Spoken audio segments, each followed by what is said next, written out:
Welcome to Parkview Sport 1 Ice House.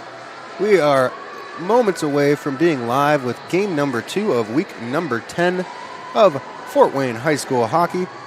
All the teams coming off a nice holiday break. We got Homestead Spartans and the Carroll Chargers about to face off. We just came off an overtime victory from the Leo Lions defeating the Fort Wayne Vipers. If you didn't catch that one, that's going to be live on YouTube still. Definitely an excellent game to watch. But for now, I'm Eric Hosmer. You are watching Summit City Sports on SummitCitySports.com. We will be right back after this. In soccer since I was 5 years old. Started with Upward and then started with the Leo middle school teams and then started playing high school and decided that soccer was my sport. I further wanted to play travel and I decided to play with Sport Club. College soccer has been a dream for me since freshman and sophomore year of high school.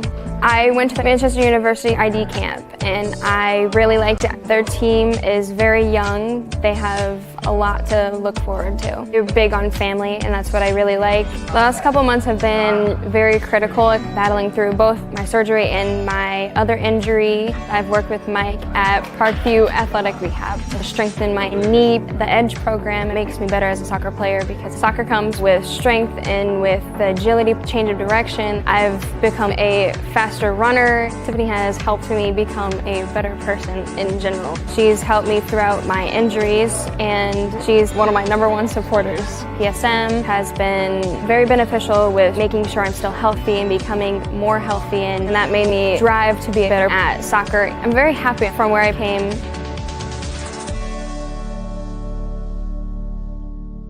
Welcome to the Summit City, home to the 260's dedicated high school athletes and fans. Each victory and celebration captured by our cameras. Treasure the highlights from the Summit Athletic Conference this season or complete games live or on demand. After all, nobody's more proud to call Fort Wayne home than SummitCitySports.com. I'm Emerson Weaver from Leo High School and Empowered Volleyball Academy.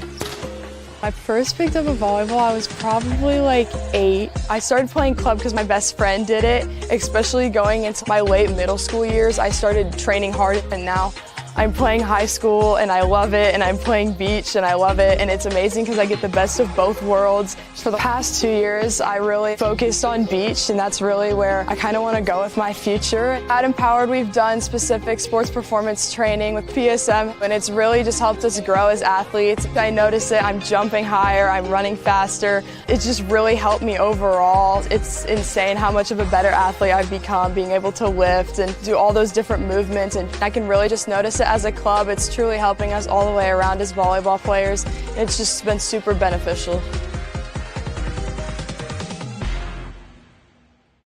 The athletes has always been here, and they're getting better. I'm watching, Summit City Sports, man, they're doing an awesome job. And, that's a plug. Them dudes are doing an outstanding job. And I'm able to be in Nashville and watch games on YouTube that they're broadcasting, and I'm seeing the talent. And it is just truly outstanding. And, you guys have seen the talent that's in the NFL now from Fort Wayne, Indiana, the talent that's coming up now, and the talent that, is just here, man. It's really cool. PSM is not just for me, it's for all athletes in the city, because I'm not the only person in the city that's playing different sports. There's people that play golf, lacrosse, every type of sport in there. I like how it's just personalized. So like your sport, over the winter and most of the summer, I think I focused on putting on weight, putting on more muscle. That'll help in all aspects of football, being able to defeat blocks, tackle, and prevent injuries more. I'm way stronger in other mental aspects of the game, my approach at the plate, how to play different hitters and all that type of stuff that goes into the game. But once August came around, then it was full football mode. It was kind of cool to get that first football offer, and it also shows people around the area that I'm something other than just a baseball player.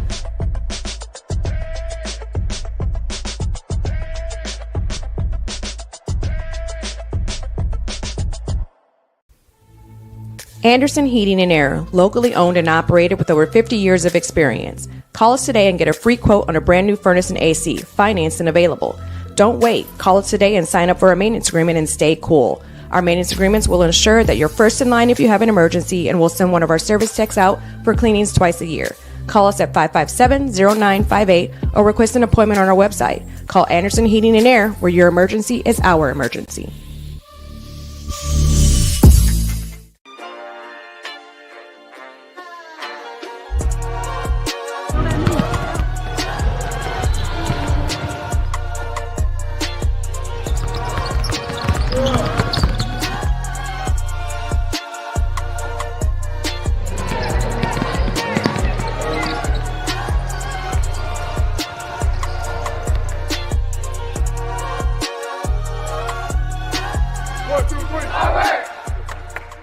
From day one, it was basically the sport for me, and I knew that. I grew up on a golf course. A lot of my family's played golf, and then there's been a lot of college golfers I played with, and I've always wanted to be like them. College golf's always been a goal, and I'm excited that I'm going to get that chance. I ended up choosing Franklin. I really like it there. Really young program. Great school as well. I just enjoyed it there, and definitely excited for the 4 years. I started Edge 2 years ago, and that's where I've noticed my biggest improvements. It's coming in here, getting speed, agility, as well as rotation, everything. It all translates to the golf game. Becoming stronger, gaining some club speed, be able to hit it farther. You have to put in the work. Also, the mental game's a big thing, and Tiffany and I work on that a ton, and I think she's probably one of the biggest reasons why I am where I am. That's a lot of the behind-the-scenes stuff that you really don't think about that really translates to the golf game. The future is what you make it, so make it matter. At the University of St. Francis, we'll help you build a purposeful life, one based on your interests, goals, and desire to make the world a better place. Learning is personal here. You'll be known by name, supported by experts, and connected to professional opportunities.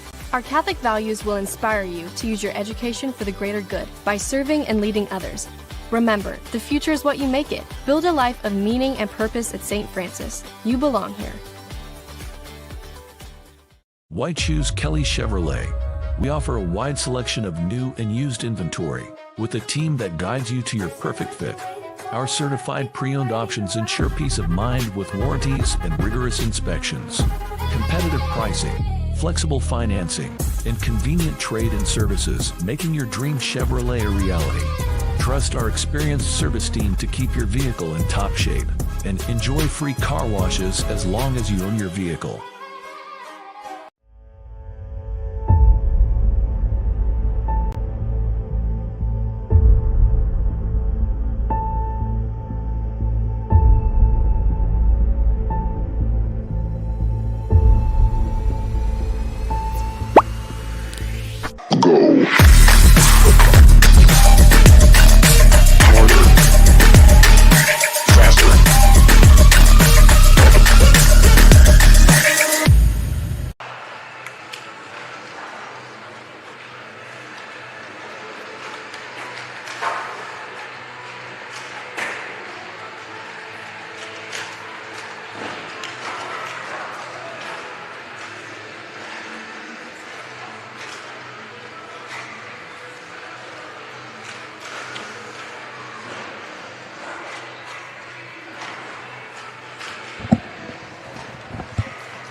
Welcome back to the Ice House. Christmas break is over, and we are back in the swing of things with Fort Wayne High School hockey, week number 10. This is game number 2 of the evening. This one featuring the Homestead Spartans and the Carroll Chargers. Let's see what we can talk about.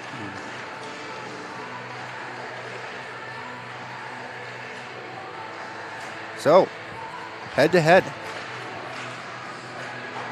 Last time they played was November 27th, and that was a one-goal game. The Chargers won 5-4. Before that, November 6th, the Chargers beat Homestead 8-2, and the last time these two teams faced each other before that was October 9th, and it was another one-goal game.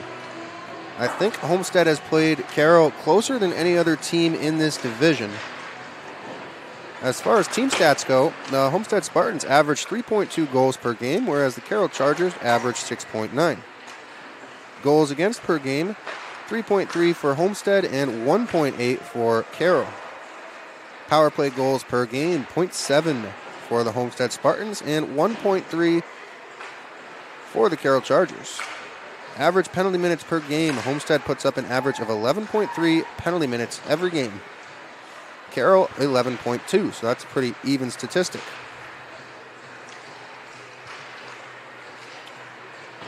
goal-scoring leaders for each team. Number 18, Nico Juarez, 6 goals for the Homestead Spartans. He leads the pack. And for the Carroll Chargers, no surprise here, number 10, Dylan Braun, 17 goals on the season. Assist leaders for either team, number 52, Dan Martinsky for the Homestead Spartans with 8 assists on the season. And number 21, Carter Ganau leads the Carroll Chargers with 20 assists on the season. Point leaders are number 52, Dan Martinsky of the Homestead Spartans with 13 points overall. And number 21, Carter Ganau for the Carroll Chargers with 31 points so far this season. Penalty minute leaders. Number 14, Braden Heber leads the Homestead Spartans with 38 penalty minutes. Number 10, Dylan Braun leads the Carroll Chargers with 33 penalty minutes. The last time Homestead played, they lost to the Leo Lions 3-2. That was an overtime game, if I recall. That was December 11th. And the Carroll Chargers before break defeated the Fort Wayne Vipers 5-0. And then both teams took a holiday.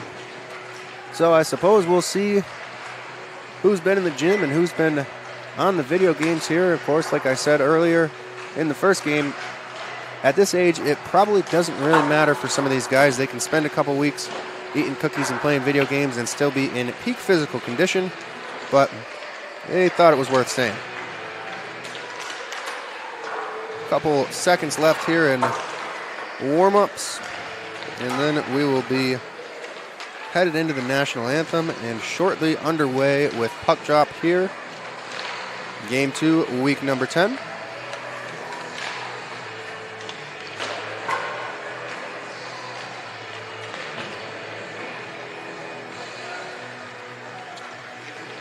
Get my roster sheets ready to go here.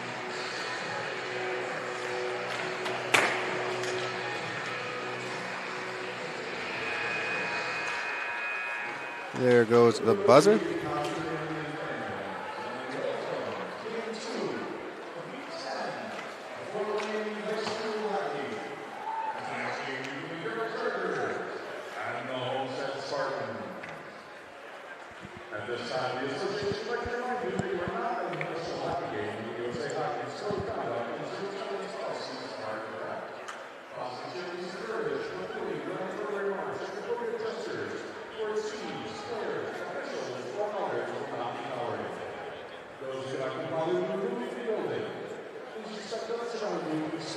Pretty good turnout tonight for the 9 o'clock game. A lot of Homestead colors out here. Of course, I think Homestead always has a pretty good turnout.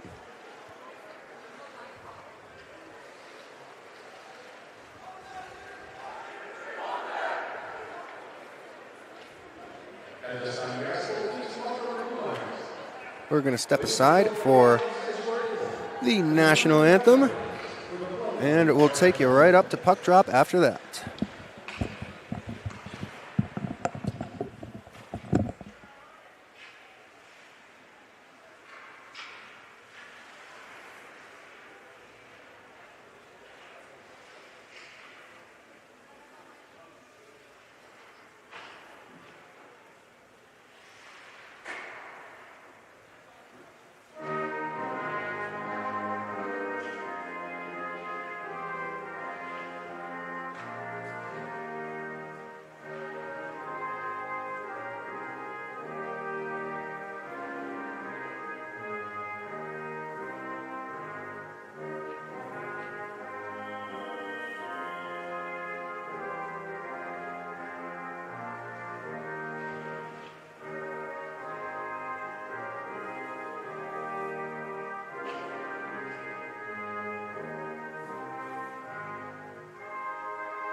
And we're getting there now. Looks like the Carroll Chargers are going to start. Number 1, Luke Van Antwerp in net tonight. Homestead hasn't had a goalie go toward the direction of the net just yet, but they got a couple of viable options on the ice tonight.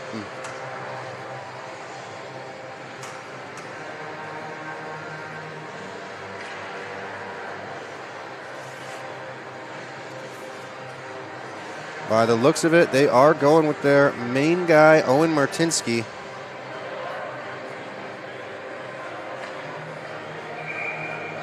Every goalie in this league knows how tough it can be to play the Carroll Chargers, but Martinsky's done a great job of it so far in the past this season.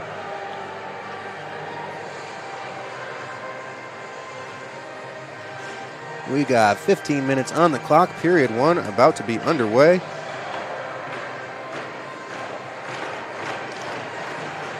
Fort Wayne High School hockey is back.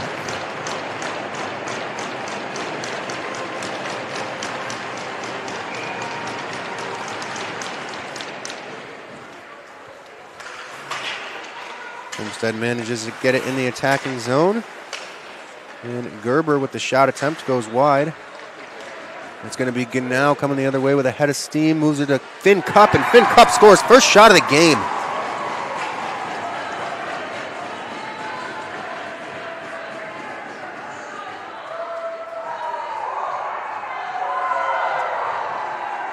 We are not 20 seconds into the game. And the Carroll Chargers already lead by 1. Courtesy of Carter Genau and Finn Cup.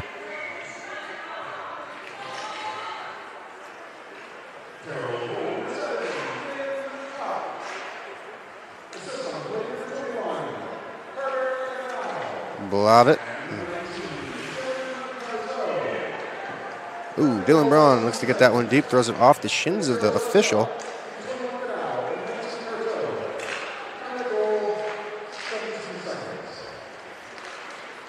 Like they gave a tertiary or secondary assist to Carteau.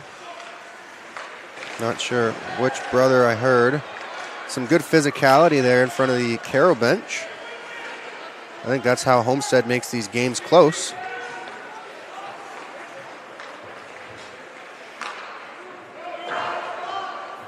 Puck gets deep.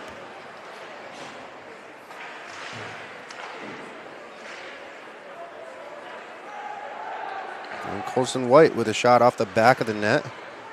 Martinsky didn't have to do anything there. Chapman's got it now for Homestead. He sticks with it, gets it out of the zone. It's going all the way down. Not going to be an ice, though.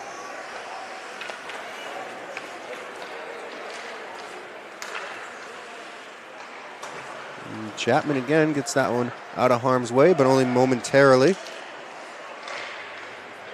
Pedersen with a good opportunity from the slot there for the Chargers. Pedersen picks it up and works it around.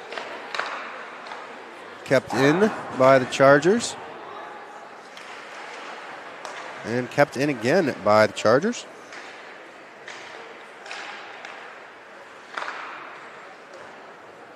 Shot goes wide. Kraus picks it up in the neutral zone for Carroll. Juarez giving him a little business with the stick there. And Juarez picks it up now at the blue line. Thought maybe Kraus was going to get some revenge for the little stick tap. Urschel's offsides. He's got to get out of the zone, and he does. Platt's got a hold of it. Throws it up. Hyde picks it up for Homestead. Carroll goes for a change, and they complete it before Homestead is any the wiser. And Carteau with the shot goes wide.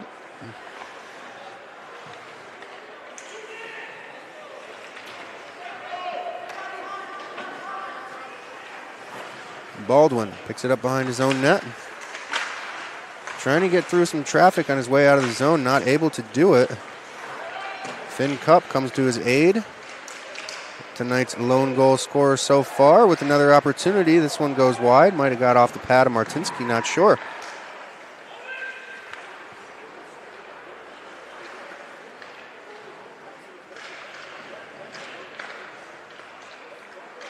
Frick fighting to get that one out of the zone, takes a big hit from Baldwin.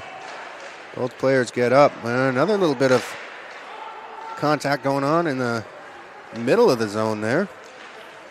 Nevertheless, we're going to have Sebert get this one deep for Homestead. And trying to go to work now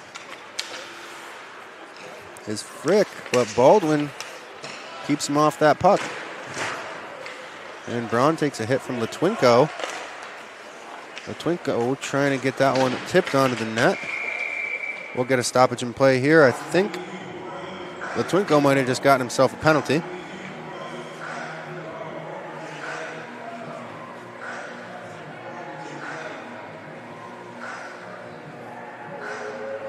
And it looks like they're taking Heber. I'll have to look at the website for that one to see what the call was. I don't think Heber was guilty of anything. That might have been a mistake on the part of the referees. Nevertheless, we're going to see this Carroll Chargers lethal power play. Yeah, they're giving Heber a roughing minor. I didn't see Heber do anything, but there were a few penalties that could have been awarded there, so.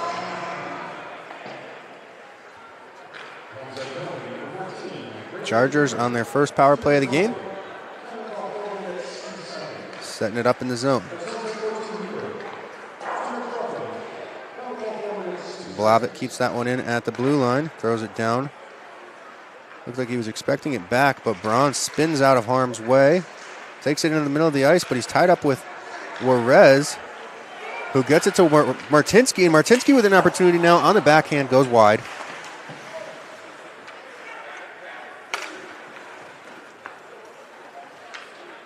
Great job there by Homestead. Making something happen on the penalty kill and not getting too greedy, still getting back to their positions. And Owen Martinsky covers this one up.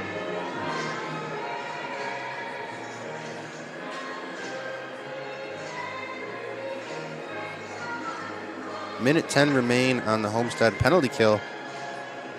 So far, the only real opportunity on this power play was for Homestead. Face-off won by Pedersen. And White with the shot. Shoved away by Martinsky into the corner. And White going for a Michigan. Nobody's going to stop him. Couldn't get the puck up on his stick, was the only inhibitor there. Van Antwerp stops it so his power play unit can regroup. Baldwin making his way up the wall on the right side of the ice, and he takes a big hit.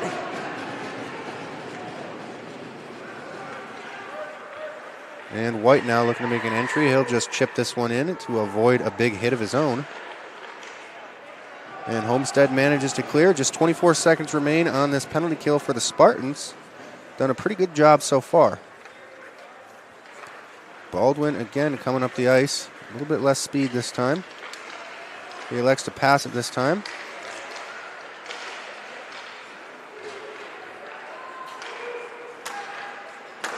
And Wolf tries for the shot, but it's off the foot of Keaton Johnson and ends up deflected out of play with just 2 seconds left on the man advantage for the Carroll Chargers.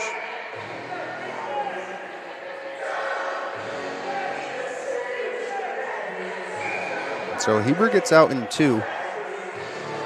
I always got to wonder if the Spartans are going to try to win this one back and hard rim it around and hit the guy coming out of the box. It looks like Carroll is anticipating something like that. And it's not going to matter anyways. Johnson gets it up to the half wall.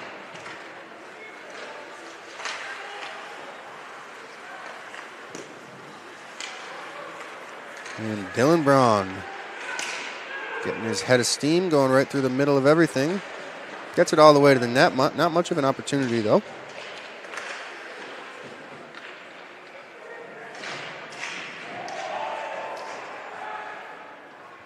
physicality going on in my blind spot there in that corner. Only spot on the ice I can't see from my little pedestal here.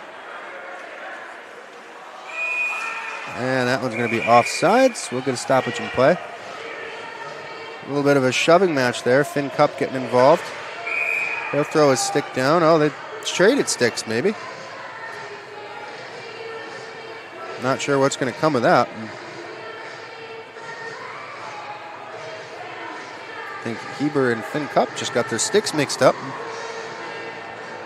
Might not have been as innocent as that, but no penalties are awarded.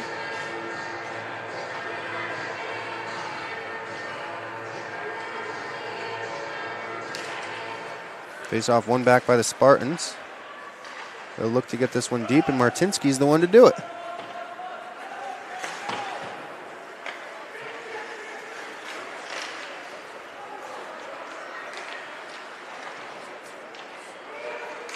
Ryder Potts tries to get this one in. Takes a little bit of a hit there from Llewellyn.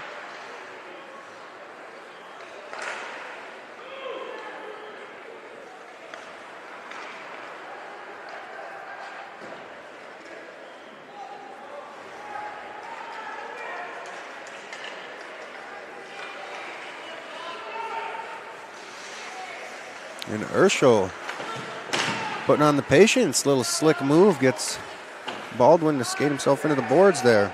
Sorry, not Baldwin, Carteau. And Llewellyn picks this one up in the corner of his defensive end and puts on the Jets in an effort to get it out, but is all for naught. Now it's going to be Dan Martinsky making the offensive zone entry, but Blavitt and White are right on him. Pedersen's there too. He's going to need some help. Whereas with that help, Boffman finally grabs it and gets it back on the stick of Martinsky.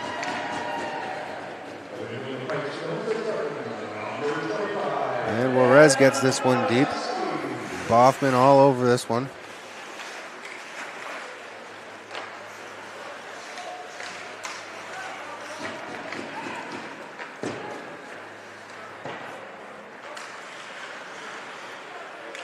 Boffman's got it. He'll throw this opposite corner. And they'll go for a two-man forecheck here. Unable to keep that one in was Hyde at the blue line. So he will regroup with his partner. Boffman gets a nice little stick on that. That actually worked out to be a really nice bounce for him. He's battling for it in the corner now, the offensive end. He's got Frick with him. White comes and puts the hit on Boffman, and the puck gets loose.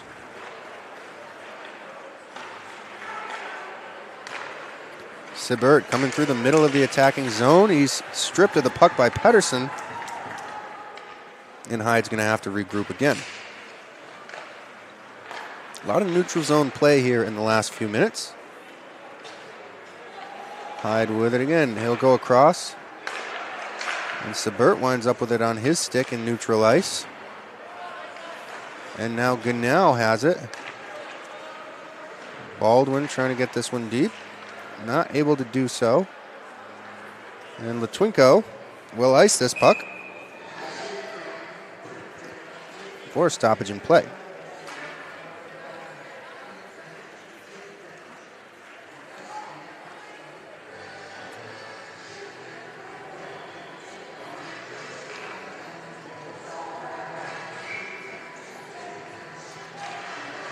Face off won by the Chargers in their attacking zone. Thrown down into the corner, picked up behind the net. And finally turned over. Homestead going the other way. Morrison with it on his stick as he enters the zone. He'll give that away. Finnegan Cup picks it up and gets a head of steam going the other way. He'll chip it around the net. Try to play it himself, but it's broken up by Whitaker.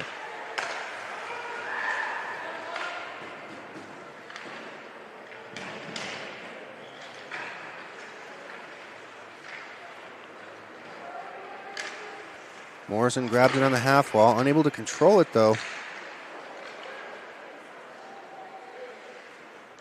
Charger goes down, no call against Morrison.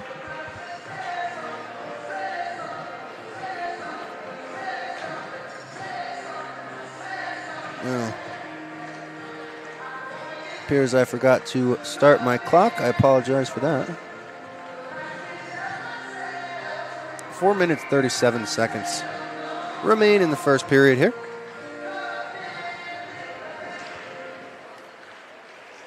Face-off won by the Chargers, and they'll chip that one up to Owen Martinsky's chest. Get a little bit of chaos going out front. Nothing comes of it, though. Dan Martinsky able to get this one deep into his attacking zone. Kraus picks it up behind his net. Tries to move it out, ends up with it again.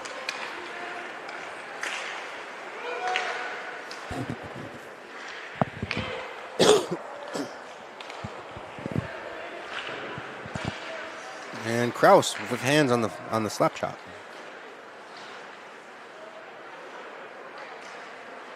Urschel trying to make something happen in his defensive zone. He'll chip that one out off the light. Smart move, but the light does hang low, doesn't it?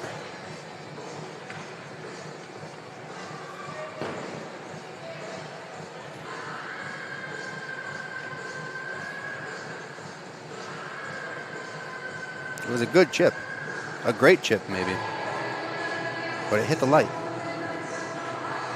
So, we'll have a face-off in the Spartans' defensive end, just on the glove side of Owen Martinsky, and the Chargers will win that.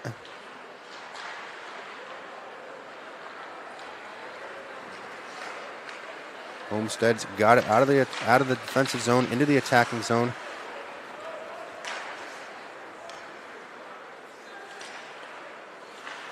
Hyde goes off the wall. Gonna get it to Sebert, but no good. Victor Wolf now dumps this one in for the Chargers. Martinsky way out of his net to play that one, but he does well.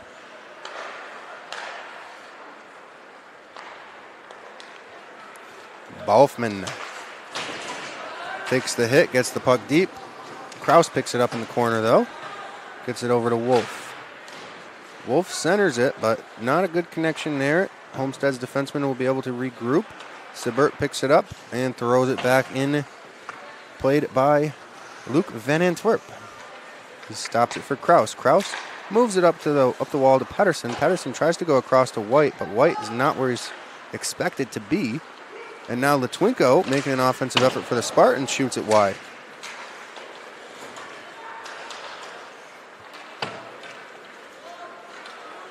Kraus once again picks it up behind his own net. This time goes cross corner to Platt. Platt to Pedersen. Pedersen tries to center it, but they've tried that too many times, and Morrison was onto him. Litwinko chips this one across the ice for Morrison to get a little bit of a touch on it. Doesn't go far, though. And that one might have been offsides, but nevertheless, Finn Cup coming the other way with a head of steam. Throws this one off Martinsky. Martinsky fumbles it. Ruling on the ice is no goal. Martinsky really had no idea where that one was, and that was evident. Not sure if they put that one home after the whistle or... A couple of Chargers out on the ice thought that might have been a goal. But it stands at 1-0.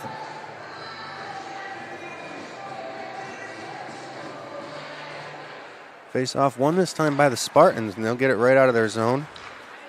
Martinsky with another opportunity. Shut down by Luke Van Antwerp, but the rebound is there for Juarez. Juarez unable to beat Van Antwerp as well. Martinsky gets it over to Urschel. Urschel with a good opportunity now. Good patience there by Urschel. Then cup to Dylan Braun. Dylan Braun fires that one into the corner. Brown's got it back now in that same corner that he fired it into. Gets it up top to Baldwin. Over to Blavitt. Blavitt off the shins but recovers and gets one through to Martinsky in a little bit of trouble. Braun almost found that one back door. Now Martinsky coming through the neutral zone. Exercises patience to make sure all his defenders can change. Him and Juarez trying to go to work here in the offensive zone. Boffman getting involved now. Juarez comes out of the corner with it, surveying the offensive zone. Cup is there to break it up. This one will go all the way down, no ice. Chapman picks it up for the Spartans. Tries to find Juarez. Juarez gets a stick on it.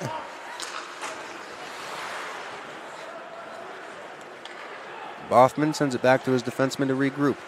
Llewellyn now trying to get through a couple of guys, only makes it through one before he's broken up. Boffman got to get this one deep. And Baldwin finally gets a stick on it.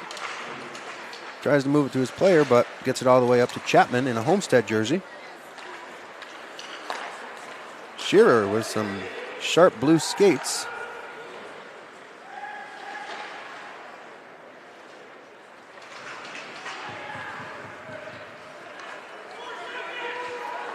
And the shot by Sebert. He gets knocked down by Baldwin.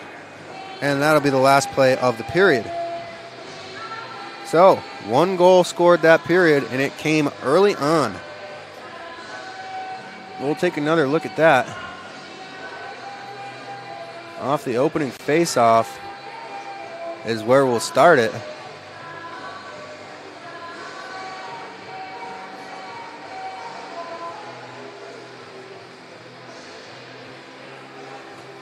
After this, we all thought this could be a blowout, but I think Homestead really turned up the physicality after having this type of a start. Now and Finn Cup. And a secondary assist was awarded on that one. I meant to check that one out and credit number 19, Dylan Carteau, from the defensive zone, picks up the secondary assist. And that'll do it for first period scoring.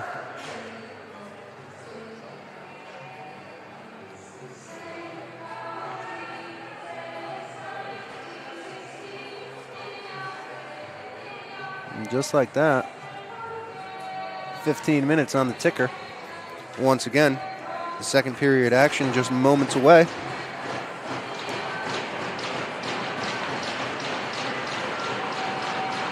Shots in that first period, 11-2 in favor of the Carroll Chargers. Dan Martinsky has his work cut out for him tonight, but he's doing a heck of a job so far, a third of the way through this game. Owen Martinsky is in net. Both Martinskys are doing great, but Owen Martinsky's the one that faced 11 shots in the first period. Juarez picks this one up at the half wall, but Pedersen's there. Juarez beats him and throws him to the ice. Juarez still with it. Gets it to Urschel. Urschel looking for Martinsky through the middle, but that's broken up. Urschel finally finds Juarez. Juarez looking to get a little too fancy, trying to go through the legs of the Carroll defender there. Tied up with Urschel now.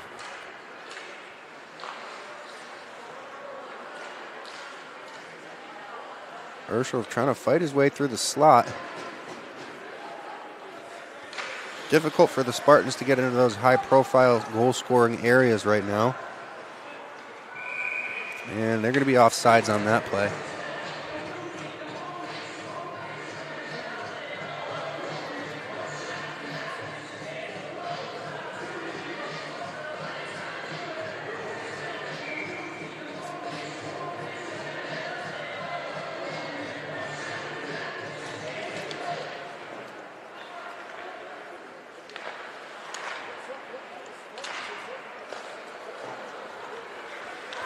Finn Cup, the lone goal scorer, enters the attacking zone, takes a shot from a long ways out, but it sounded like it went off the post. Morrison's got a hold of it now. He's going to look to Latwinko. Latwinko wasn't quite ready for that, and Braun was in the lane.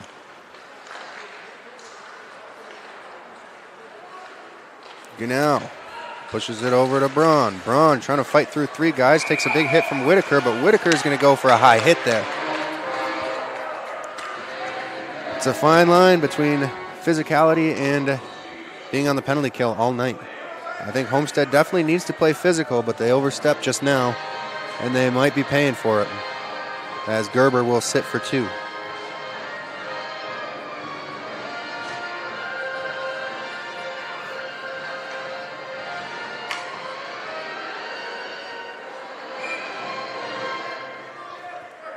Homestead has faced one power play tonight and nothing to show for it for Carroll, so we'll see what happens here.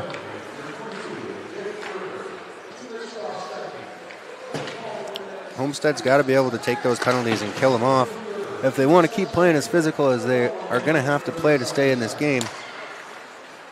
Cup's got it, throws it down to Genau. Genau's got a clear path to the net. Martinsky holds the post strong and is able to cover it up.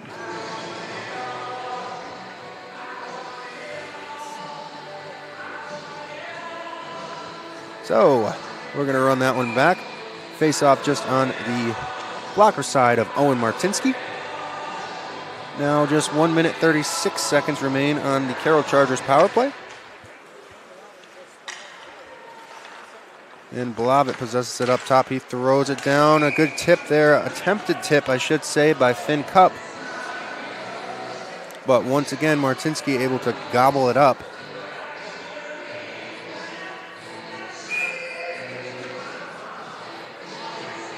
So Genau and Bothman face off yet again.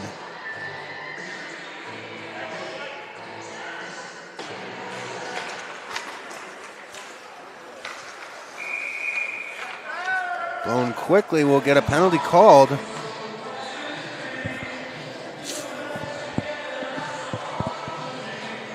Tripping call against Kraus. We're going to see some 4-on-4 action for a minute 24 seconds.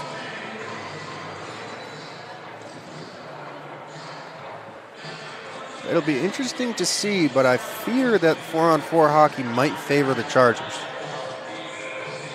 Just a lot of skating, a lot more space on the ice for both teams now. Martinsky wins the draw. Llewellyn throws it deep into the corner. Two Chargers face off against two Spartans in that corner. And it looks like Llewellyn comes away with it for the Spartans, but he blows a tire in the center of the attacking zone, and things take a turn for the worse if you're Homestead. Blavitt's got it now. Moves it across. And a goal. What a shot. Knocked the water bottle off and everything. Dylan Carteau extends this lead to 2.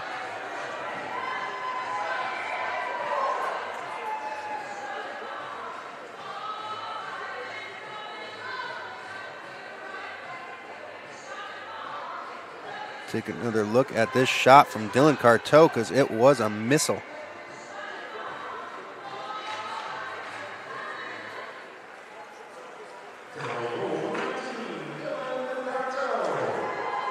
That's his second point of the night. He had an assist on the first goal.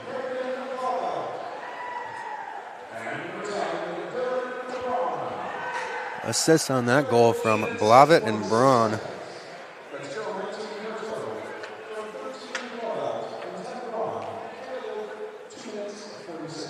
So 4-on-4 play continues for another 31 seconds regardless of who scores, because this is even strength. But I think my prediction might have been somewhat accurate. It seems the 4-on-4 format definitely favors the Carroll Chargers in this instance. Juarez moves this one to Martinsky, looking to get something going. He takes a shot from a long way out. Then Antwerp plays it. Juarez got it again, tries to center, but Martinsky wasn't quite in an opportunity for a one-timer. Now Dylan Braun gets it. Oh, and he'll blow by Whitaker and get a nice shot on Martinsky, and the penalty arm goes up. I think this one's going to be against Homestead. Slashing call.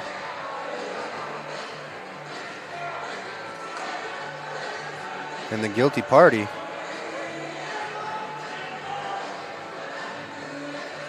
Braden Heber. It's his second penalty of the night. Probably a little bit more deserving of this one. Juarez? No, it's going to be Nico Juarez. Heber just goes to the box. I'm not sure he was guilty of any penalties so far tonight. He just is drawn to the box for some reason. So Juarez will sit for 2 minutes. 3 minutes remain on the other Homestead penalty. So it's going to be 4-on-3 for 3 seconds. I meant 3 seconds. And 39 seconds on Krause's penalty.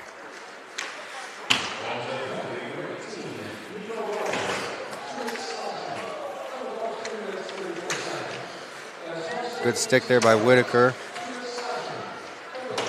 Whitaker going to war behind the net right now.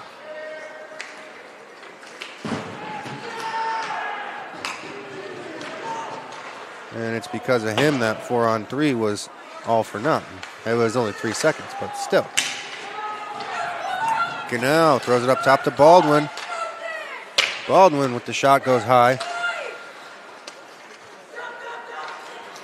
And Hebert moves it to the middle to, Gerber. Gerber's got it now. We'll get a stoppage in play. A couple of guys going at it in Heber and Braun.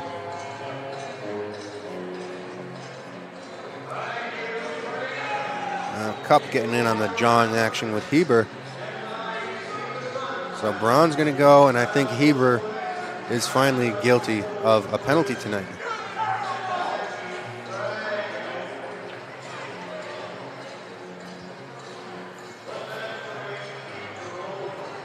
So with that matching penalty, Homestead is still going to be down a man for 1:15 seconds. Courtesy of the Nico Juarez slash. But Braun and Heber will also have time to sit and think about what they've done.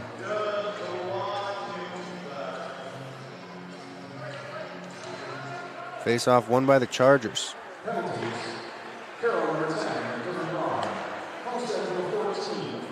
Gurnow's got it. He'll drop it back to what looks like Krause, freshly out of the penalty box. Krause moves it over to Blavit. Blavit's shot goes wide, but Krause is in the corner to pick it up. Gurnow's got it now. Making his way to the center of the ice. He drops it off to Blavit up top. Blavit shoots off the top of the blocker of Martinsky. A well-placed shot. And Finn Cup moves it over to Pedersen on the half wall. Boffman right on Cup. Cup's got it again, back down to Ganau. Ganau's got some room now. Gets it in the middle to Pedersen, but Owen Martinsky was all over that one. 16 seconds left on this Carroll Chargers power play.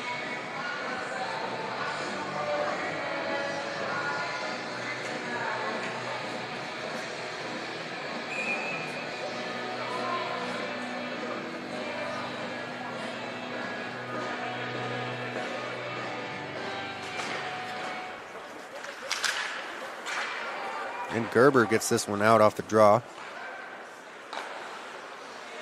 Cup's going to take this one back and try to get a head of steam going. Gets around Johnson to the net. Unable to finish off his move. Looks like he just choked himself up.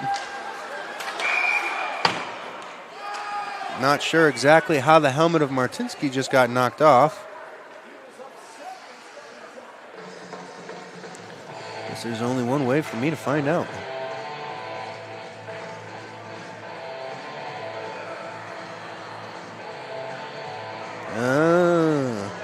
A little bit of roughhousing down there by the looks of it.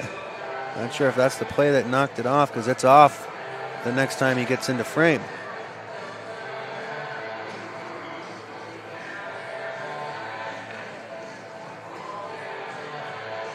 So team's back at even strength nevertheless. Martinsky making some adjustments on his helmet buckles, try to avoid a vulnerable melon out there at all costs.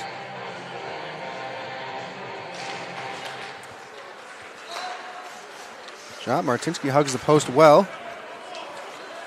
Latwinko tries to get this one across ice, but hits a man, and it stays in. Off the stick of Martinsky and into the netting. Penalty arm is up.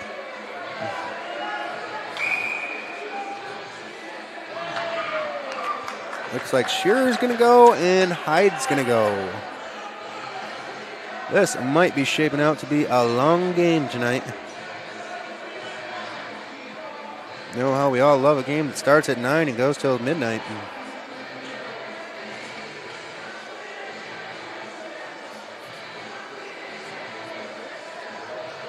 So it's going to be Latwinko and Scherer picking up the matching penalties on that one.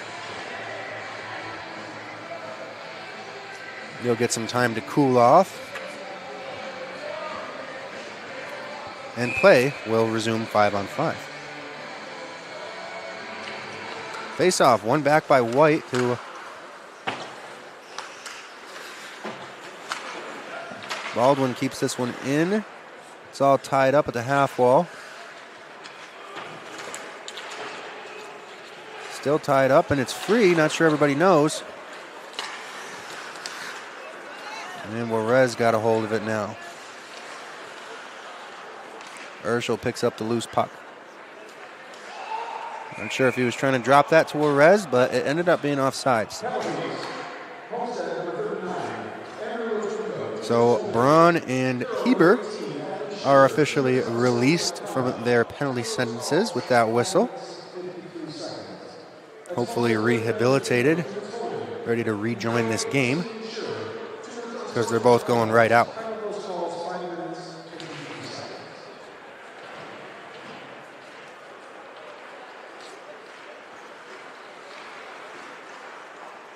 And Kraus makes his way over the red line, shoots it from way downtown.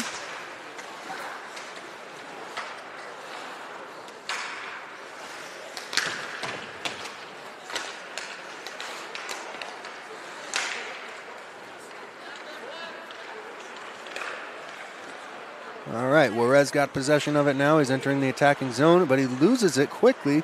And Braun picks it up, throws it across to Finnegan Cup. Finnegan Cup goes for the toe drag on Whitaker, but Whitaker shuts him down. This one will not go for icing, as Kraus decided he wasn't going to skate to go get it. Could have got it before it crossed the line. Hoffman with the attempt goes wide.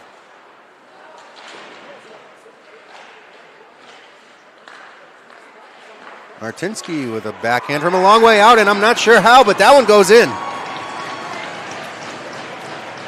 We will take another look. We probably don't have the angle we'd like,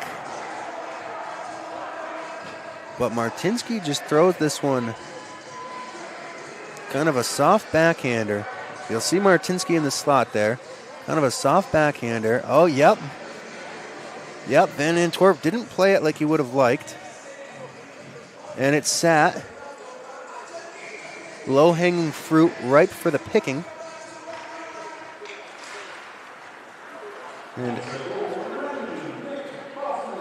And none other than Boffman, a well-known grinder in this league, comes in and scoops that one up.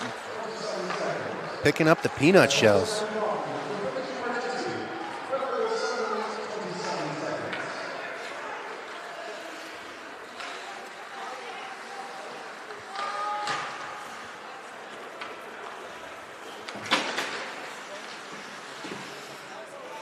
Frickin' White going at it at the half wall. Boffman gets involved, gets it out, but it's kept in at the blue line. And thrown back down deep. Johnson's got it. He tries to get it to Frick, but it's a flutter puck. Frick handles it well, moves it ahead to Boffman. Boffman gets stripped.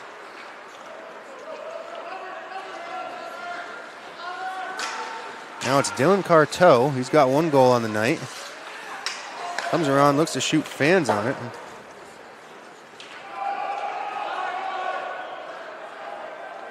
Noah Clark picks it up, and he'll stop behind his own net, try to slow things down and regroup.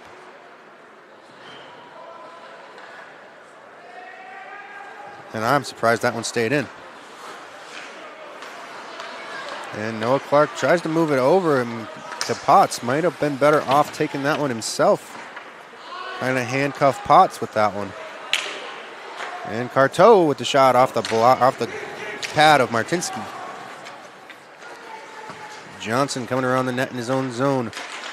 Looking to move that one to Gerber, but Gerber wasn't open. Juarez now has got to get this one out. His chip is not successful. Johnson just got to get out, and he does. And a high stick against the Chargers will slow things down a little bit, but Juarez says, why wait? Almost puts one in himself. I think it was off the outside of the net, actually, but he had a hold there.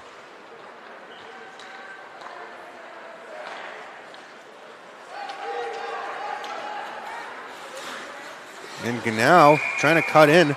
That one was loose for a second. That might cause some issues down in front of the net. Looks like Ganau is going to leave without any type of bad blood.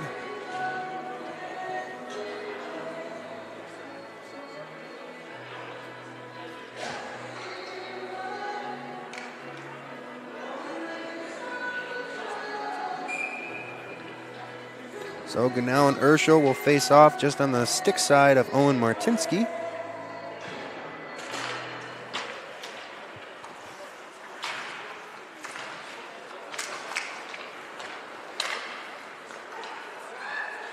Chargers are going to have to regroup in the neutral zone. But Juarez is there. He picks it up. Oh, a little fake by Juarez. That was pretty cool. Here you go, Juarez.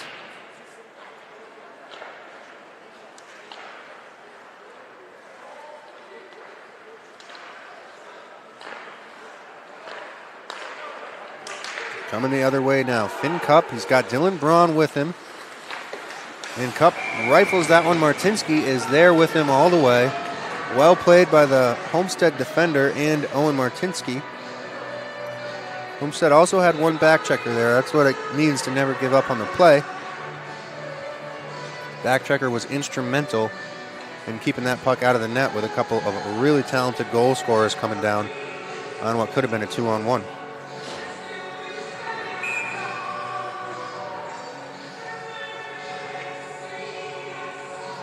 And the face-off. Homestead comes away with it. It's Llewellyn. He'll circle back, look for Chapman. Gets it to him. Thomas Chapman battling back there. Llewellyn goes off the backhand, trying to get it to Morrison, but it doesn't connect. Llewellyn only unable to get it out. Victor Wolf throws it into the middle to Pedersen. Pedersen shot off the chest of Martinsky, and he gobbles it up.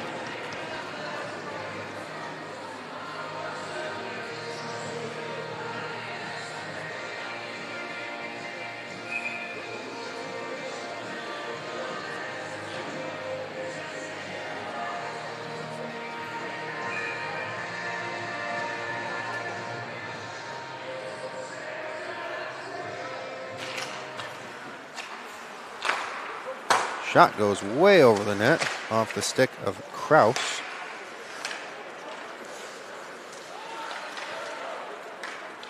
Gerber coming up with Latwinko. Latwinko takes it wide. Throws it over to Van Antwerp, who covers it up.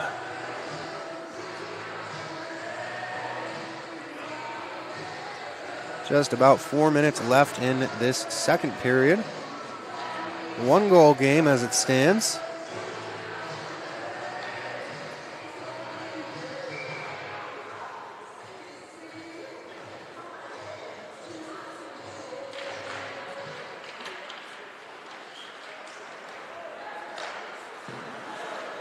Hyde manages to keep that one in, and he does it again.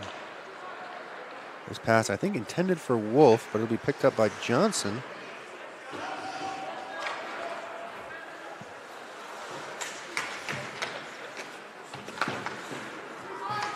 And Frick's got it at the half wall. He takes a hit from Lalonde.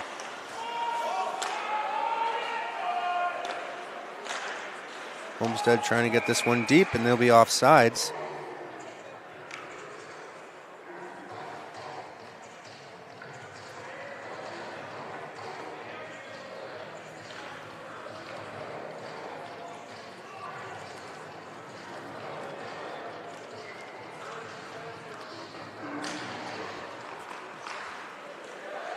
Face off, indecisive at best.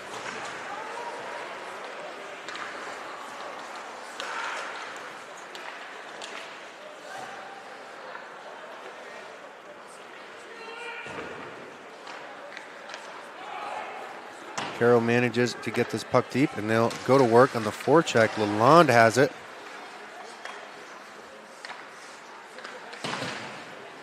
But he's being challenged by several Spartans. And Boffman knocks it away. Lalonde's got it again, now in a dangerous scoring situation. Martinsky holds strong once again. A little bit of a scaskle out there at the moment.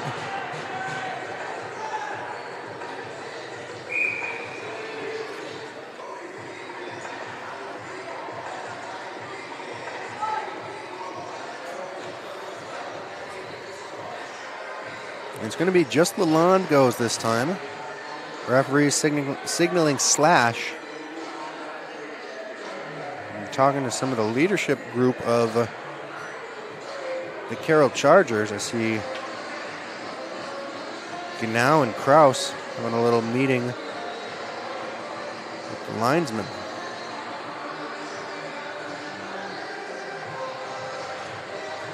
Nevertheless, we'll see a Homestead Spartan power play with just under 3 minutes left here in the second. They're down by 1. This could be a big opportunity for the Spartans to gain some momentum going into third period.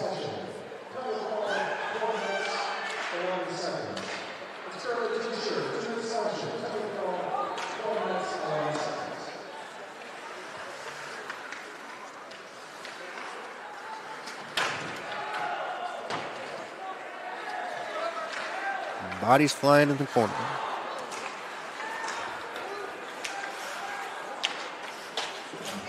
Patterson gets tied up, but comes away with it. Throws it back deep in the offensive zone, killing some time on this penalty. Just a minute, 15 seconds remain on the Homestead Spartan power play. And Juarez goes for the stretch pass, and that's going to go for an ice, taking their power play time down to 1 minute and 8 seconds and starting them off back in their defensive zone.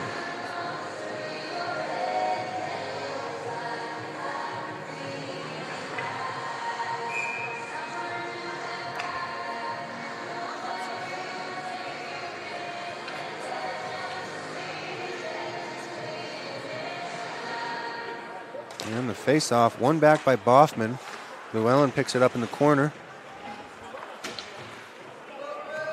It's all tied up. Down to a minute on the power play. Carroll doing a creative job of killing this one off. Hyde finally gets it out in the open ice.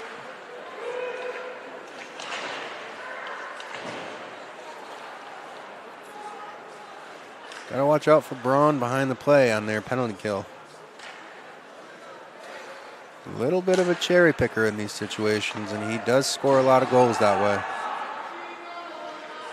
Not sure what his shorthanded goal scoring stats are, but probably leads the league.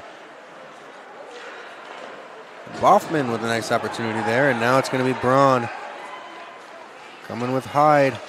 Hyde doing his best to keep him outside of the treasure zone. 5 seconds left on this penalty.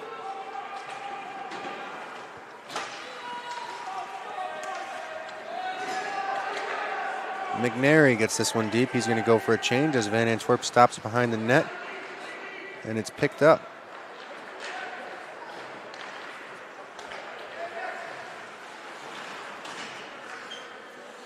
Juarez ties up Braun as we're in the 30-second mark. Big pile up by the red line on the near side. Martinsky comes away with it, looking to make something happen in the final seconds of this second period. Spins around in the corner, keeps the puck though. Gets it to Juarez. Juarez elects to go back to Martinsky, who seems to only want to pass to Juarez. Whitaker was wide open on the point there. And that'll do it for the second period. After two, it is a 2-1 game.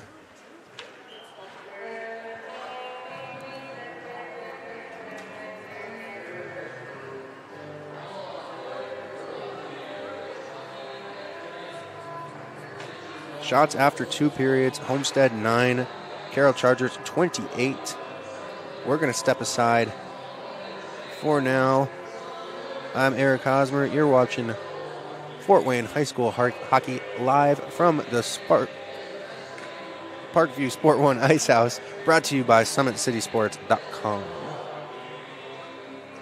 In soccer since I was 5 years old. Started with Upward and then started with the Leo middle school teams and then started playing high school and decided that soccer was my sport. I further wanted to play travel and I decided to play with sport club. College soccer has been a dream for me since freshman and sophomore year of high school. I went to the Manchester University ID camp and I really liked it. Their team is very young. They have a lot to look forward to. They're big on family and that's what I really like. The last couple months have been very critical, battling through both my surgery and my other injury. I've worked with Mike at Parkview Athletic Rehab to strengthen my knee. The EDGE program makes me better as a soccer player because soccer comes with strength and with the agility, change of direction. I've become a faster runner. Tiffany has helped me become a better person in general. She's helped me throughout my injuries and she's one of my #1 supporters. PSM has been very beneficial with making sure I'm still healthy and becoming more healthy, and that made me drive to be better at soccer. I'm very happy from where I came.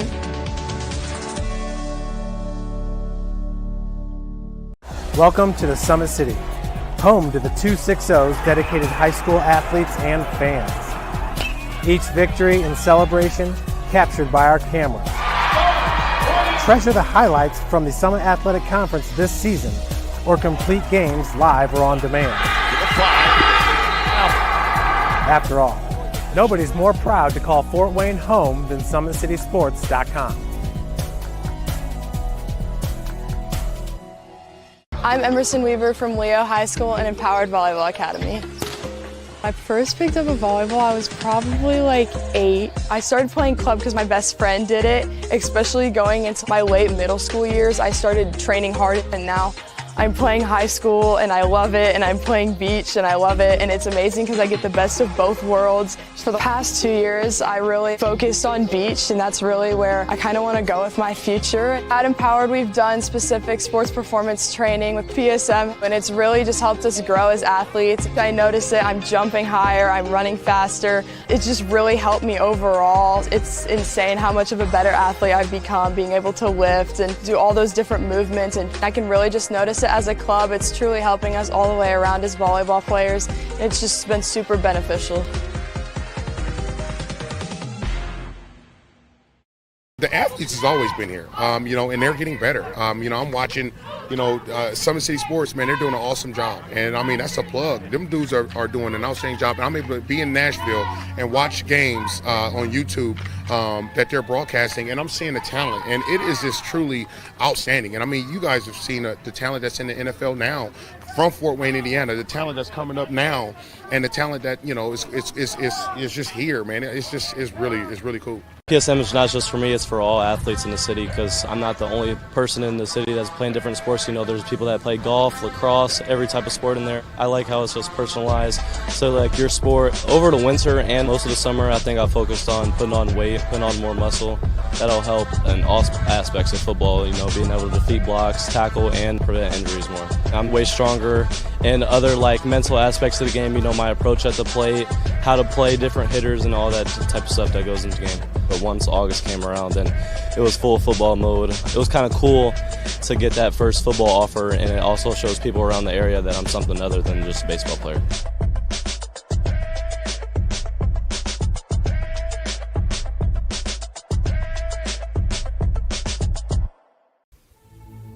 Anderson Heating and Air, locally owned and operated with over 50 years of experience. Call us today and get a free quote on a brand new furnace and AC, financed and available. Don't wait. Call us today and sign up for a maintenance agreement and stay cool. Our maintenance agreements will ensure that you're first in line if you have an emergency, and we'll send one of our service techs out for cleanings twice a year. Call us at 557-0958 or request an appointment on our website. Call Anderson Heating and Air, where your emergency is our emergency.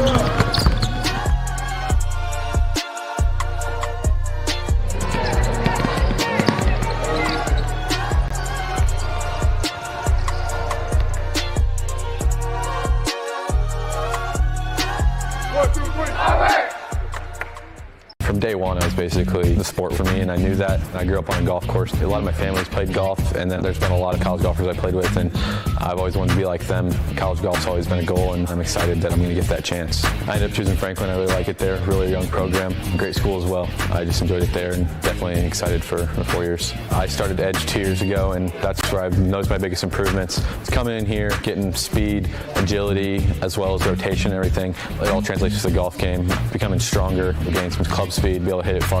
You have to put in the work. Also, the mental game's a big thing, and Tiffany and I work on that a ton, and I think she's probably one of the biggest reasons why I am where I am. That's a lot of the behind-the-scenes stuff that you really don't think about that really translates to the golf game. The future is what you make it, so make it matter. At the University of St. Francis, we'll help you build a purposeful life, one based on your interests, goals, and desire to make the world a better place. Learning is personal here. You'll be known by name, supported by experts, and connected to professional opportunities. Our Catholic values will inspire you to use your education for the greater good by serving and leading others. Remember, the future is what you make it. Build a life of meaning and purpose at St. Francis. You belong here. Why choose Kelly Chevrolet? We offer a wide selection of new and used inventory with a team that guides you to your perfect fit. Our certified pre-owned options ensure peace of mind with warranties and rigorous inspections. Competitive pricing, flexible financing, and convenient trade and services, making your dream Chevrolet a reality. Trust our experienced service team to keep your vehicle in top shape, and enjoy free car washes as long as you own your vehicle.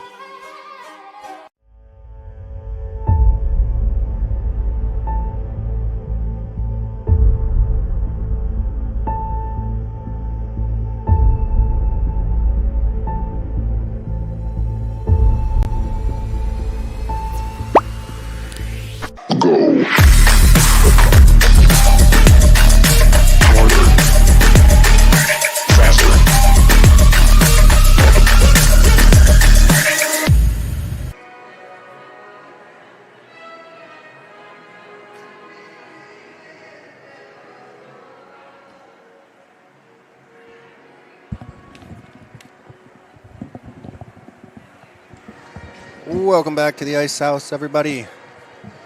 After 2 periods of action, the Chargers lead the Homestead Spartans by 1, and we've got some clips to show you how we got there.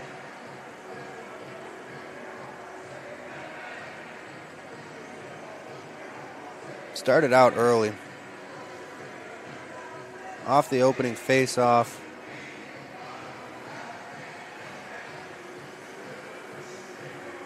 This one's Finn Cup from Gnau and Dylan Carteau.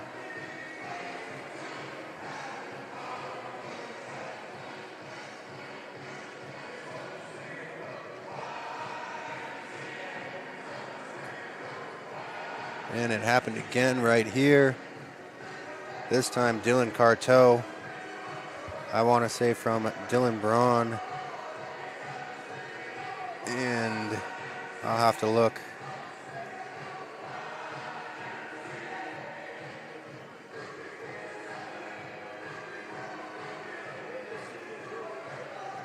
Yeah, that one was Carteau from Cam Blavitt and Dylan Braun with the secondary assist.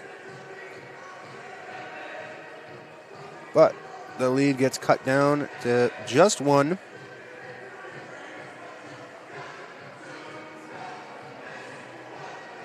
On this beauty of a...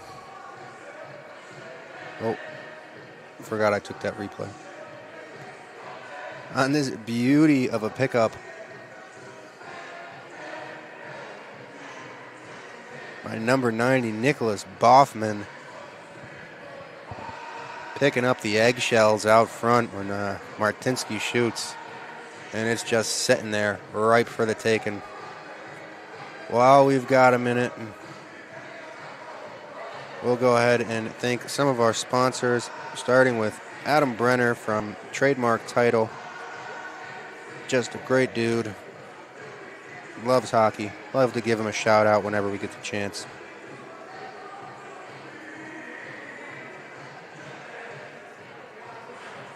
Anyways, Big Eyed Fish has been around the Northeast Indiana area for generations. Enjoy the best fish in Fort Wayne in a family-friendly environment at Big Eyed Fish. New state-of-the-art car wash facilities, free car washes when you buy from Kelly Automotive. Shop drivekelly.com. Tom Steele Tire has been servicing the Fort Wayne area for over 40 years. They'll help you find the perfect tire for your vehicle and other auto repairs. At Ottenweiler Contracting, we invest in our customers by providing peace of mind during the entire process. From bid to build, visit OttenweilerContracting.com. Summit Volleyball trains and builds the highest quality volleyball players in the area from ages 5 to 18. Jump on board. Together, we can reach the summits. Jolie Law Firm is the area's best criminal defense firm, helping defend the accused from the government. Whether you are facing an OWI or other criminal accusation, Jolie Law Firm is the answer. Sioka Cleaning and Restoration, providing commercial cleaning services, including janitorial, water damage, and state-of-the-art disinfecting services throughout Northeast Indiana. Online degree programs at the University of St. Francis are built for convenience and flexibility. Most degrees can be completed in 12 months. Visit online.sf.edu. Specialists in design, build, mechanical, and refrigeration. Visit tjwindustrial.com. The 12,000 Hoosier men and women with Laborers District Council and affiliated local unions that build Indiana, we are La Una. Earn your edge this season. PSM's Edge Training Program maximizes your athleticism through personalized performance training to reach your goals and get you to the next level. Visit parkviewsportsmedicine.com/edge to schedule your free consultation. Today's broadcast is brought to you by Summit City Sports. Follow us on Twitter, 260sports, like our Facebook page, Summit City Sports, and be sure to subscribe to our YouTube channel.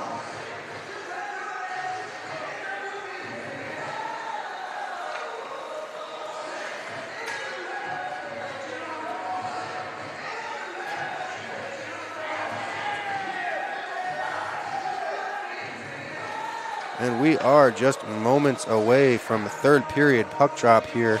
Week 10, game number 2. It's a one-goal dogfight heading into the third. Anybody's game. 15 minutes are going up on the ticker.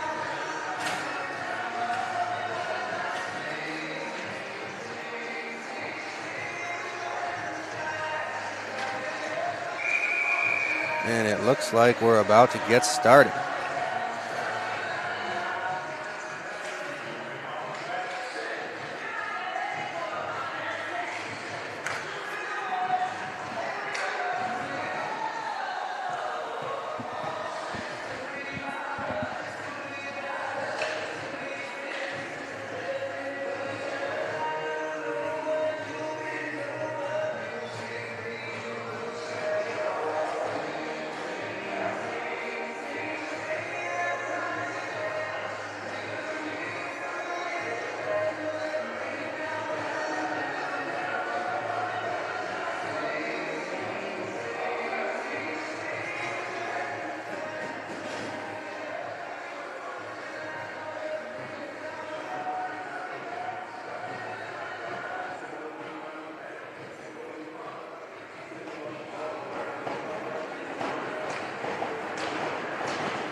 Gannell and Latwinko face off at center ice, and it's won back by Gannell.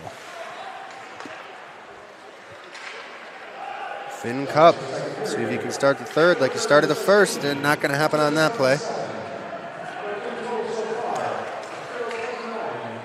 Lalonde trying to make, on Carteau, trying to make a zone entry there. It's going to be Gannell bringing it behind his own net and trying to set something up in his defensive zone. Throws it to Blavitt. Blavitt turning on the Jets.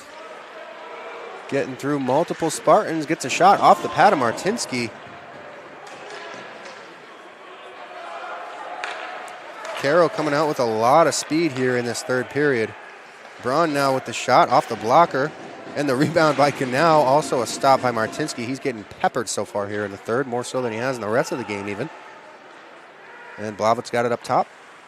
Drops it off to Cup. Cup's shot is blocked. And puck is cleared down to neutral ice. Blavitt's just going to regroup, but a couple of Spartans are able to get a change there, so...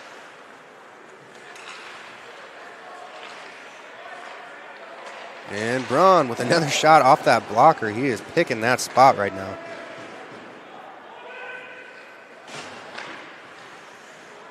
Juarez with some time on the half wall. He's going to try to force that one through the middle to Martinsky. Doesn't connect. Urschel, toe drag release attempt is broken up by Pedersen, getting the stick involved from behind. Now Thomas Chapman moves it over to Llewellyn, who manages to get it deep with some help from Juarez, but it doesn't stay there long. Now it's going to be Colson White making the zone entry for the Chargers. From the other net way now, Martinsky drops it for Urschel, or just loses control of it, and Urschel happened to be there. Urschel coming around the net, trying to keep this one, but Kraus is there to lay the body. Juarez gets it out front for Martinsky. Martinsky can't hang on to it. Oh, and Chapman fans on it. This could be troublesome for the Spartans. Pedersen coming down the ice. His shot right into the glove of Owen Martinsky. Always there to bail everybody out.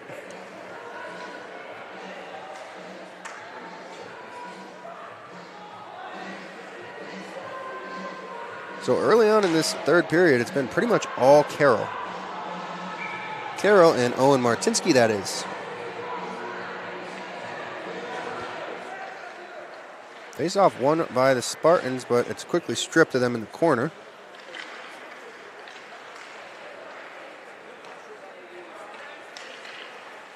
And Baldwin manages to get this one deep. That's Michael Baldwin. Oh, but it's going to be an icing. Didn't get over the line. Couldn't tell from my angle, but probably had a much better look from the camera lens. So, face off just to the blocker side of Luc Van Antwerp. Oh, and Potts tries to break through that defense right off the face-off, but he doesn't get far. Van Antwerp stops it for Baldwin behind the net. Is Anthony Baldwin.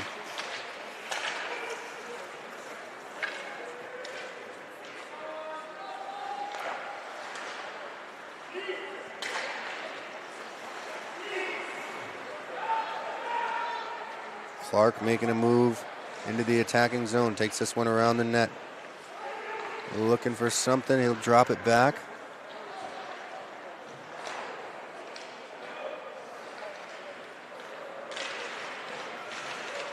Homestead unable to get this one out. It's a pileup right by their blue line. Finally does get out of the zone. They're going to regroup. It's going to be Hyde.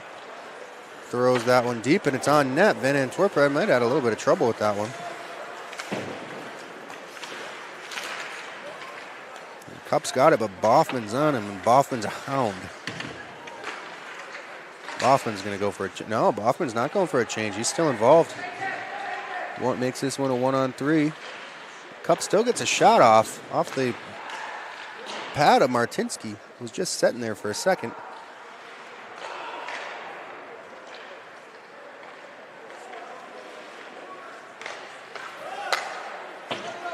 Thrown into the corner by Van Antwerp. Gerber's the first one to it. Takes a hit from Baldwin.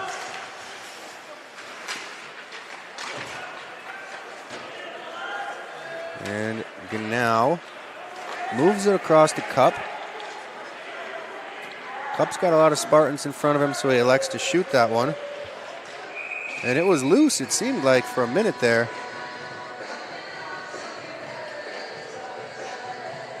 But Martinsky manages to control it before any harm is done.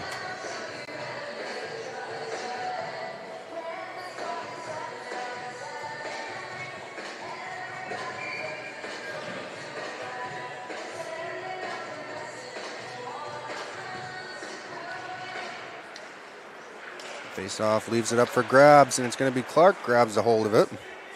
Or Colson White, I should say. Gobbled up again by Martinsky.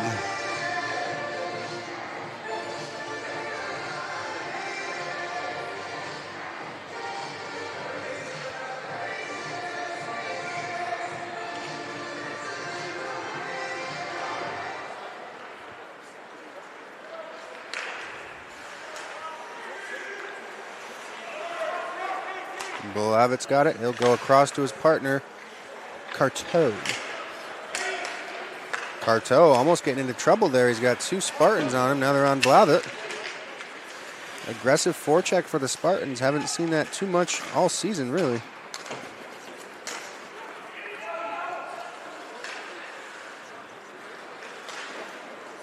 And Chapman throws down Pedersen, but the Chargers keep with the puck well in there. Oh, and all for naught. What a defensive effort, all for naught. Found on the back door, all alone.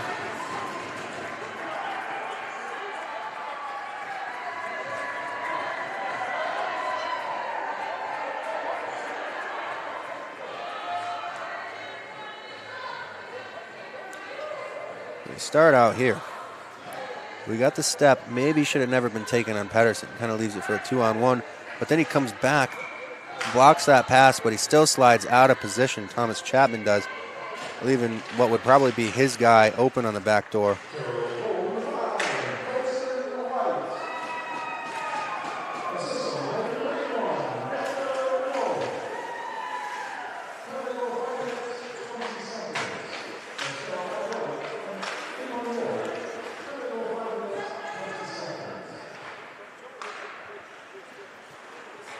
So, Colson White makes this one a 3-1 game. Under 10 minutes remain.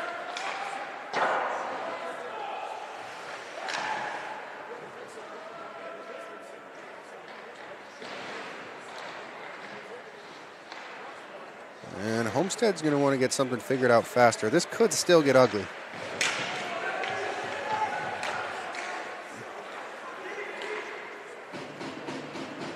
Puck deep, Martinsky steps out to play it. Tries to rim it around, but he hits Charger in the process, doesn't get far.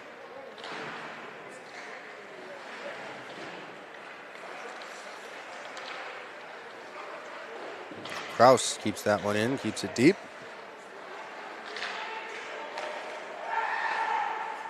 And the shot off the shins of Sebert. Coming the other way now was Frick. Not able to get anything going. Lalonde was going to have an opportunity here.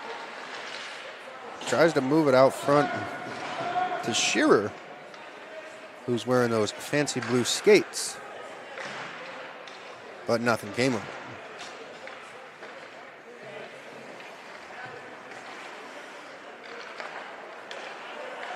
Sebert takes that puck in a potentially dangerous area, but gets out of it with his head still on his shoulders.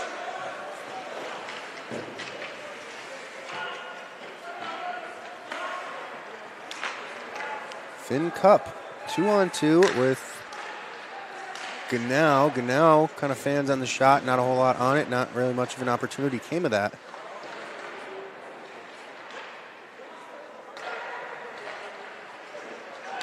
Oh, and a big hit there, but it's not clean. See how our cameraman picked that up.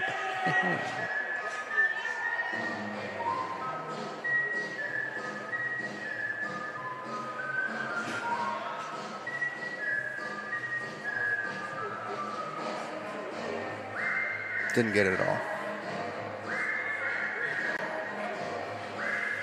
There's no replay. Probably for the best. Anyways, Homestead power play. After that,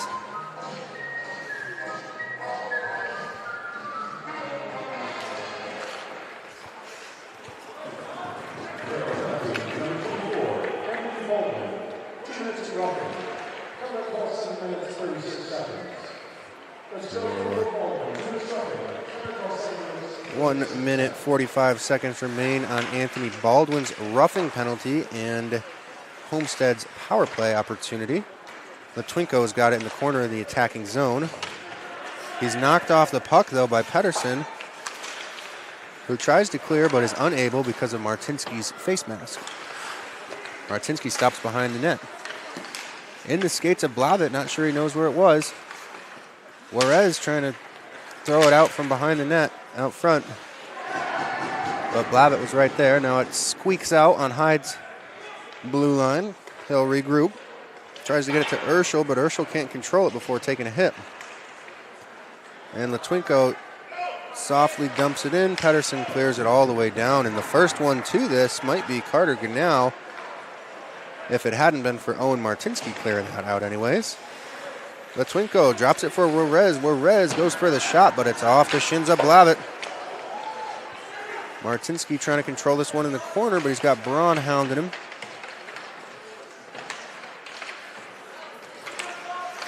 Blavitt goes for the clear, but fans on it, but he's still got an opportunity. Nope, not anymore. He doesn't, thanks to Boffman. Juarez looks backdoor to Martinsky, and it doesn't connect.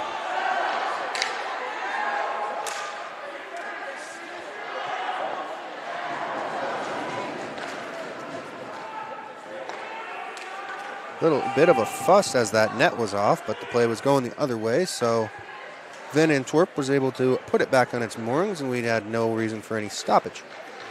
Now we've got 5 seconds remaining on this Homestead power play. 3, 2, 1, and teams are back at even strength. As Boffman makes his way down the wall, he throws it deep. Stopped behind the net by Van Antwerp. Boffman gets a stick on that breakout pass. Now he's hounding Pedersen on the half wall. This one makes its way out. Hebert couldn't do anything about it, but he does catch up to it in the neutral zone, and he's still with it now. Urschel drops it back to Llewellyn, who throws it right back to Urschel, who tries to go center, but nobody's there except for Victor Wolf. Boffman looking for a little move there, but takes a bit of a hit from Michael Baldwin.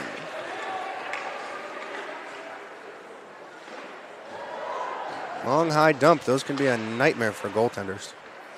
But Martinsky played it pretty well.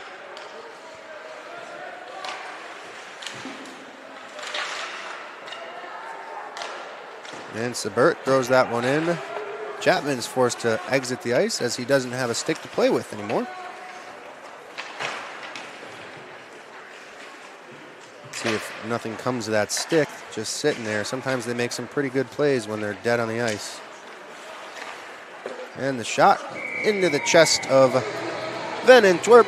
And that stick will also have a chance to get off the ice now.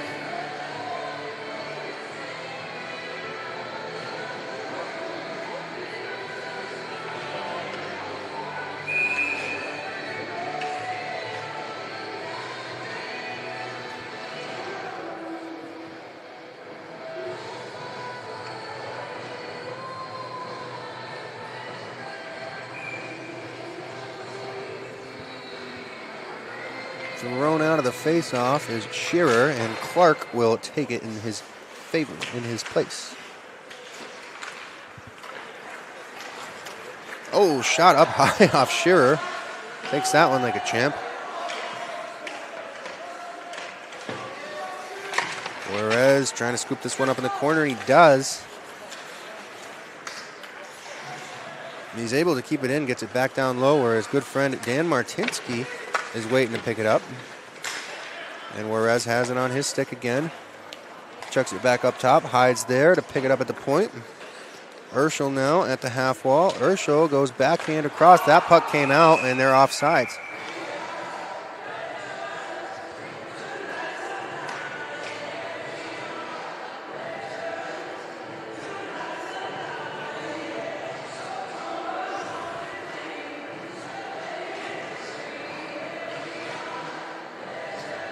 Going to be Ganau and Latwinko just in front of the Carroll Chargers bench with the face-off. It looks like it was won by Ganau, and Ganau does come away with it, but he takes a little bit of a hit there from Urschel.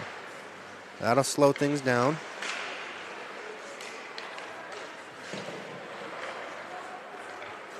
Now Braun, looking to get ahead of steam like he so frequently does. And he's got it now. But he falls down or was taken down. Not sure what we just witnessed, but he ends up back with the puck again. Puck luck. And he shoots wide and high.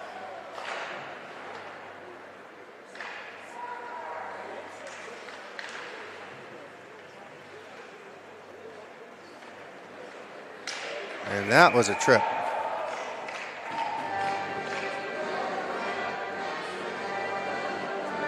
See who exactly did the tripping. I think the referee has a pretty good idea, and he believes that it was none other than Andrew Litwinko. So he'll sit for 2. Exactly 2 minutes, 40 seconds remain in this third period. Litwinko has the potential to sit for 2 minutes worth of that. And Carroll's going to go ahead and take a timeout. So we will take that with them, I guess. See what I got here.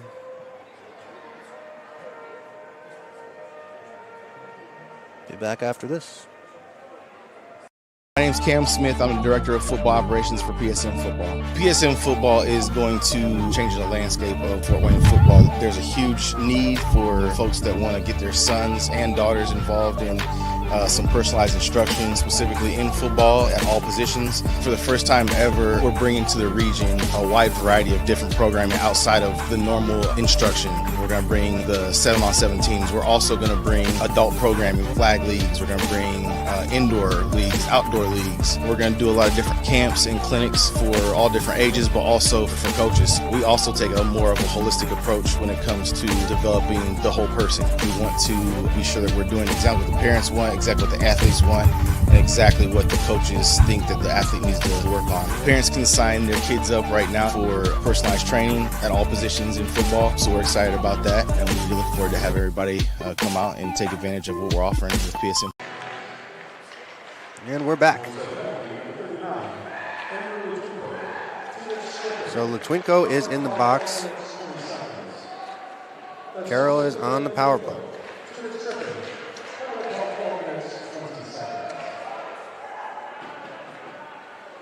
Finn Cupp's got a hold of it now. Navigating around the offensive zone. He tries to get it up to Kraus, but it doesn't connect, and it comes all the way out. Volavich's going to have to regroup in his defensive zone. Throws it back over to Kraus. Kraus getting tied up with Juarez a little bit, and he finally manages to get it in. But Juarez is there again. Juarez chips this one up, and it trickles in to the Chargers' defensive end, where Blavitt picks it up again and restarts the process. Carter now. Slowing things down up by the blue line. Throws it down to the corner where there must be a sniper stationed, because Braun fell right into the corner with no one around him. And this shot goes up into the netting. We'll go to stoppage and play. 55 seconds remain on the Litwinko penalty. 1 minute, 35 seconds remain in the third period.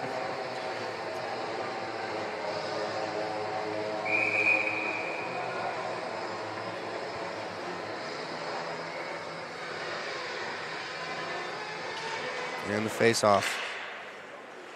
This time the Spartans will come away with it. Only for a moment, though. Blavitt picks it up around the red line, gets it to Dylan Braun, who tries to make his way into the zone, but it's met by 3 out of the 4 Spartans who are on the ice right now. Braun again with the shot up off the upper midsection, I would say, of Dan Martinsky.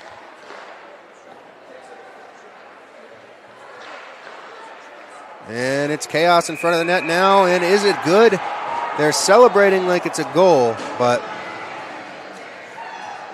the signal on the ice is no goal.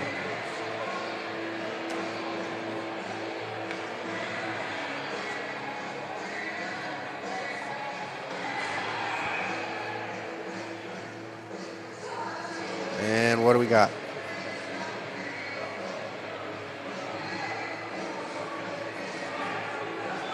Dylan Braun adding to his team-leading penalty minutes per game average. Likely an unsportsmanlike. And Homestead signaling for timeout now.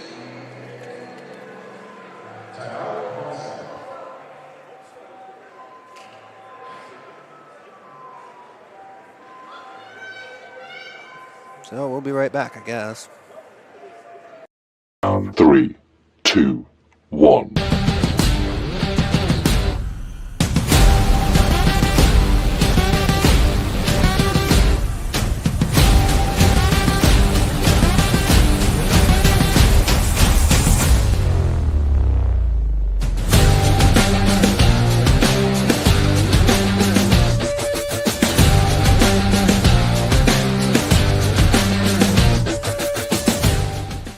If you're on the level court, you need to have your ability to jump high, block, serve, react quick to the ball. PSM performance has helped me in every aspect of the game. Working with Zach has definitely been super influential. Getting stronger in the weight room, all the agility work, sprinting, jumping. It's just really increased my game in volleyball and also my speed and my strength.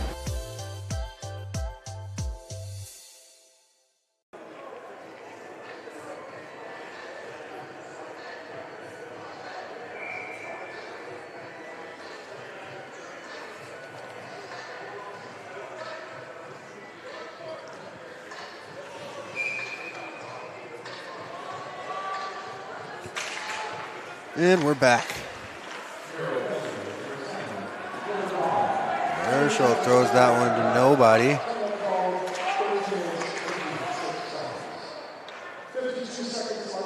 Martinsky has vacated the net as we look to the final minute of this game. And Carter Grinnell's got a hold of it, but Hyde stops it with his shins before he can get it on the empty net. Boffman now.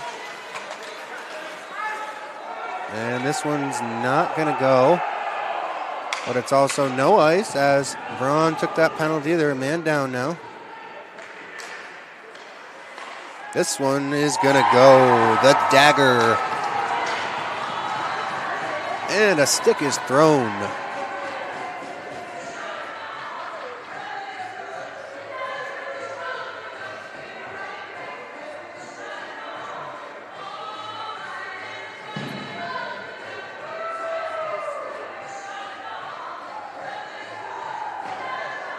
And with that, score moves to 4-1. Under 20 seconds left in this one.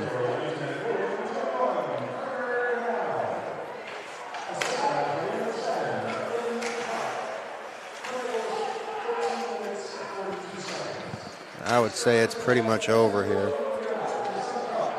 A little bit of pushing and shoving going on in the corner. Really no point at this stage in the game. 4-1 is the final here. Carroll Chargers remain undefeated through 10 weeks of play.